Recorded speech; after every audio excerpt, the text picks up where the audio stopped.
नमस्कार, प्रणाम, आदाब। मैं हूं कनीष कुमार कमल और आप मुझे देख रहे हैं कनीष कमल के ऑफिशियल यूट्यूब चैनल पे। सबसे पहले सभी देशवासियों को स्वतंत्रता दिवस की हार्दिक शुभकामनाएं देता हूं। उन शहीदों को भी नमन करता हूं जिनकी कुर्बानी के बदौलत आज हम इस स्वतंत्र देश के स्वतंत्र नागरिक हैं। आज का दिन हमारे लिए बहुत ही खास है क्योंकि आज ही के दिन भारत माँ के पैरों में लगी बेड़ियां टूट गई और हम आजाद हो गए। आज हमें अपने वतन के लिए मर मिटने का प्रण करना चाहिए। हमें वैसे आंधियों को मोड़ देना होगा जो जलते हुए दियों को बुझाकर भारत माँ की आंगन में अंधेरा कायम करना चाहता है। हमारे सामने कैसी भी परिस्थिति क्यों ना आ जाए, लेकिन भारत के नौजवानों आंधी, तूफान, आग, जल सभी कारकों से लड़ने के लिए तैयार रहना होगा। आंखें नम जाती है उन वीरों को याद करके जिन्होंने अपने दैहिक एवं भौतिक सुखों को त्याग कर मातृभूमि के लिए अपने आप को नवोच्छर कर दिया। दोस्तों, आजादी हमें विरासत में नहीं मिली, बल्कि इसे प्राप्त करने के लिए कितनी माताओं की गोद सुनी हो गई, कितने बहनें सुहागन होने से पहले ही अभागन बन गई, कितने भाई भाई से बिछड़ गए। अंग्रेजों के आलम से यहां का हर नागरिक उब चुका था। आलम यह हो गई थी कि एक एक पल जीना भी मुश्किल काम लग रहा था। किसी को स्वतंत्र जीने का अधिकार नहीं था। पिंजरे में बंद चिड़ियों की तरह कैद थे। रातों दिनों इस कठोर पीड़ा के शौक में अपने आंसू को पी पी कर जीना पड़ता था। ऐसे में हमारी भारत माँ ने ऐसे ऐसे वीर सपूतों को जन्म दिया जो भारत को आजाद कराने में नायक की भूमिका निभाई। कभी राणा सांगा बनकर अपने माथे की कलंक की कलिया को मिटाने के लिए शत्रुओं को लाशों से रणभूमि को सजा दिया।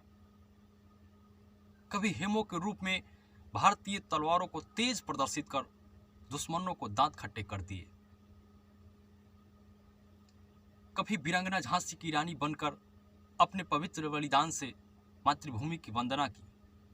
गोपाल कृष्ण गोखले, खुदीराम बोस, चंद्रशेखर आजाद जैसे वीर सपूतों ने भारत को आजाद कराने में अपने प्राणों की बाजी लगा दी।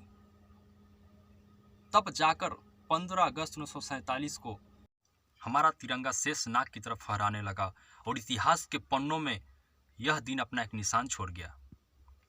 इसलिए हमारे देशवासियों की सुरता, हिम्मत और ताकत को देखते हुए किसी ने कहा है, मुंह पर तोपे आज लगा दो, मन तो स्वाधीनता रहेगा, तूफानों की बंदी बनकर क्या सूरज पराधीनता रहेगा। हमें आज़ादी मिल गई, हम आज़ाद हो गए, लेकिन जिस आज़ादी को गले लगाने के लिए वीरों ने इतना बड़ा संघर्ष किया, वास्तव में आज हमें नहीं मिल सका। आतंकवाद, संप्रदायवाद एवं जातिवाद की गुलामी में जकड़े हुए हैं।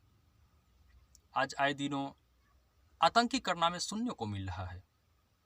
कभी दिल्ली, असम, सूरत, मालेगांव तो कभी मुंबई में धमाके कर भारत को विखंडित करने का षड्यंत्र रचा जा रहा है।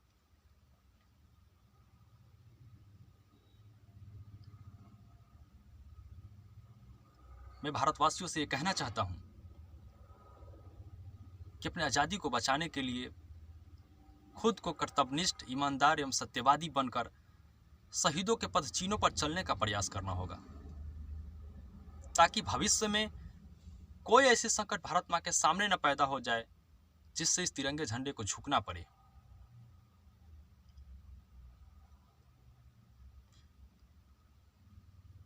आज हमारे देश में कुछ पाकिस्तानी दलालों का काम करते हैं तथा अपने देशों का रहस्य उन्हें बतलाते हैं। आज हमारे समाज का नेतृत्व भी वही करते हैं जो गोलियों और गुंडे के सौदागर हैं। हमें ऐसे ऐसे गिद्धों को ऐसी सजाए दो जिनके खाल ढूंढ कर भी कोई दूसरा गिद्दर पैदा होने का नाम न ले।